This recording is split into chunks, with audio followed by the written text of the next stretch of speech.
अवधूत चिंतन श्री गुरुदेव दत्त. अवधूत चिंतन पुष्प 77. श्री गुरुशरणम. गुरुर्ब्रह्मा गुरुर्विष्णू गुरुर्देव महेश्वरा. गुरुसाक्षात् परब्रह्म तस्मै श्री गुरवे नमः. धन्य ते शिष्योत्तम बाबूराव रुद्रकर आणि धन्य ते गुरु शंकर महाराज. पुण्यातील धनकवडीचे योगीराज शंकर महाराज यांनी 1947 साली समाधी घेऊन आपले प्राण पंचतत्वामध्ये विलीन केले. त्यांच्या भक्तांनी त्या काळात महाराजांचे शरीर पुण्यात सर्वत्र शेवटचे दर्शन करण्यासाठी फिरवले आणि पद्मावतीला आणले.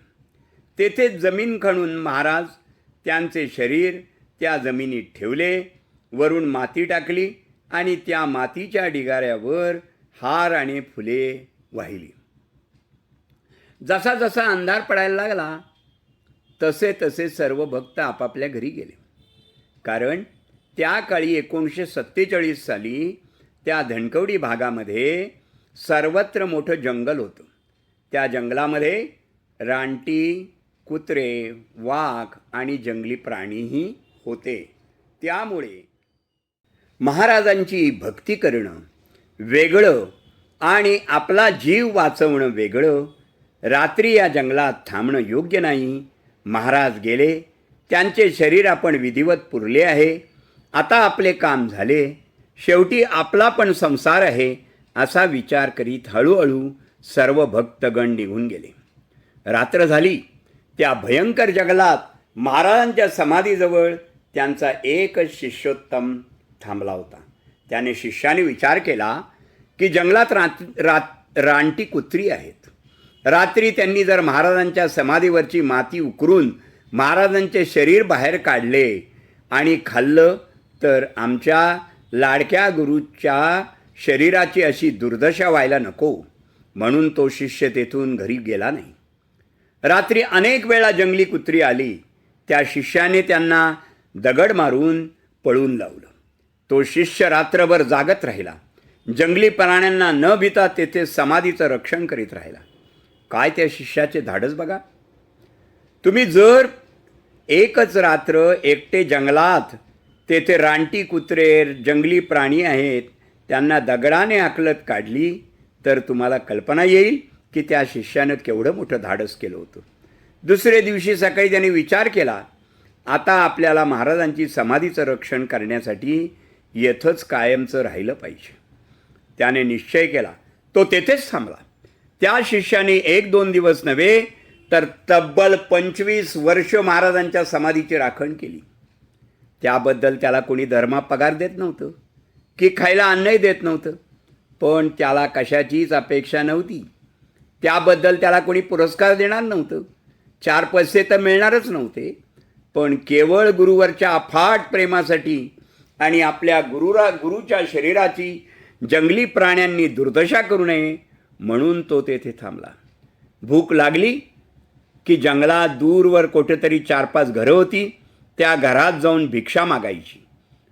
ती जे माणसं जे देतील ते समाधानाने घ्यायचं आणि परत महाराजांच्या समाधीजवळ येऊन बसायचं. 7-8 दिवस झाले. इकडे त्या शिष्याची बायको नवऱ्याचा शोध करत करत तिला काळजी पडली की आपला नवरा का घरी आला नाही बरं, कुठे गेला. ती बिचारी नवऱ्याला शोधत शोधत महाराजांच्या समाधीजवळ आली आणि तिनं पाहिलं की आपला नवरा वेड्यासारखा एकटाच त्या समाधीजवळ बसू नये. तिने नवऱ्याला घरी येण्याची विनवणी केली. पण शिष्याने चक्क नकार दिला आणि आपला नवरा आता ऐकणार नाही हे त्या माऊलीने लक्षात आलं. तेव्हा त्या माऊलीने पण त्याच्याबरोबर समाधीजवळ राहण्याचा निर्णय घेतला.